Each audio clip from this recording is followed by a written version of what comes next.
Welcome back once again to Stockton Heath Primary School for our fifth and final film covering the excavations that have been carried out here over the past couple of months.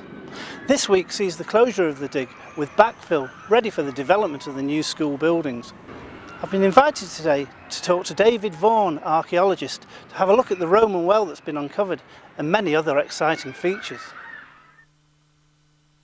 I'm here with David Vaughan, archaeologist on site. David, can you tell me a bit more about this wonderful well we've found? Yeah, smashing Roman well that we excavated over the last week or so. As you can see, really well stone lined. We believe, got wells elsewhere on site, but this is the one with the structure. We know that the stonework goes down further, although we can't actually dig any further for safety reasons. We know that the well itself goes to a depth of about 5 to 6 metres. We've done an auger or a core for environmental samples, and within that we've found evidence that the sand just keeps going down. Now that suggests the stonework will follow it to give it stability, and once it hits the natural, the more stiff boulder clay, then the stones obviously won't be necessary.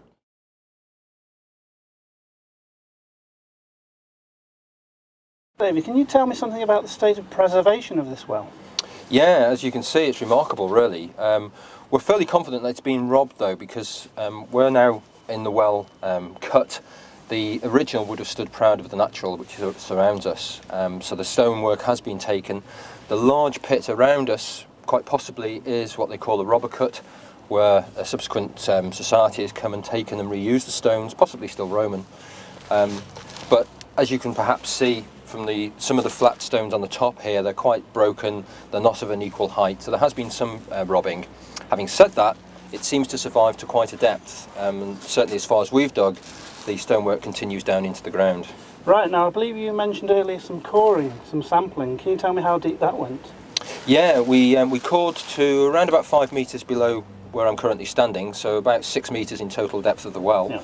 And that's allowed us to do a number of things. We were able to look at the stratigraphy, or if you like, the makeup of the fill, and that told us that it's still mostly sand all the way down to the natural.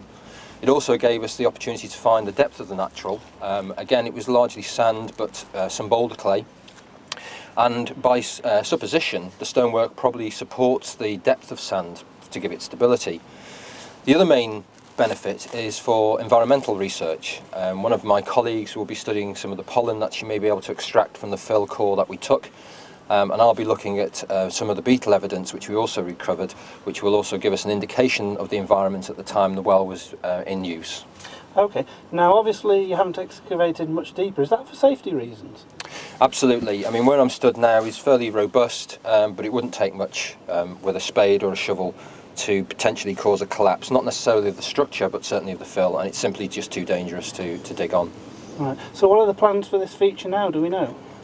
The jury's out on that one. As part of discussions going on around us, a nice idea of course would be to have it on display. That may not be logistically possible. Obviously I don't know what the plans are in terms of the building layout, etc., or indeed the engineering possibilities, but it's certainly under discussion. Dave, that looks a very exciting find. Can you tell me more about it? It is, it's lovely. It's quite an unusual shaped pot, as you can see. It's locally made from the fabric, and it came from one of our deeper features on site. Probably another well, not stone lined, but certainly deep enough and wet enough to have been a well, and we went down to the bottom with that one and located this. So the wet conditions would obviously help with preservation? It would. With pottery it's not so essential. It's really when you're talking about organic materials like wood and leather that the wet becomes superior conditions.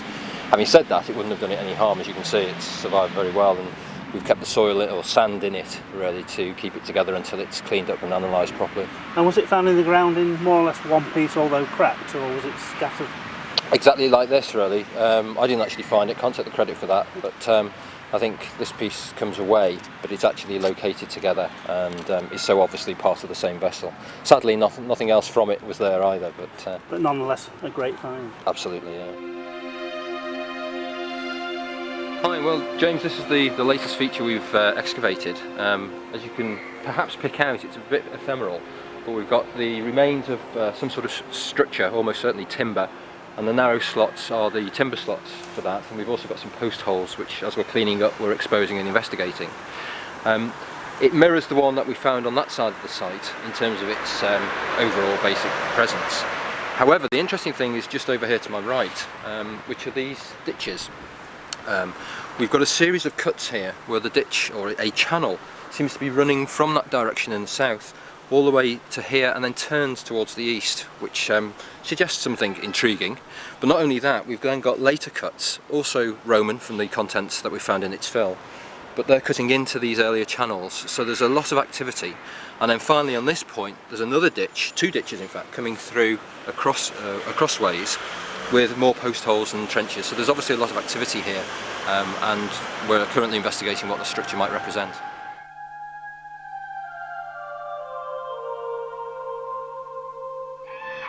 I hope over the past 5 films I've given you an insight into the work being carried out here and given the site the exposure that it richly deserves. Archaeology is important and it's enjoyed by many people, both the public and those who are experts. Stockton Heath is a very important area and full of evidence of Roman occupation.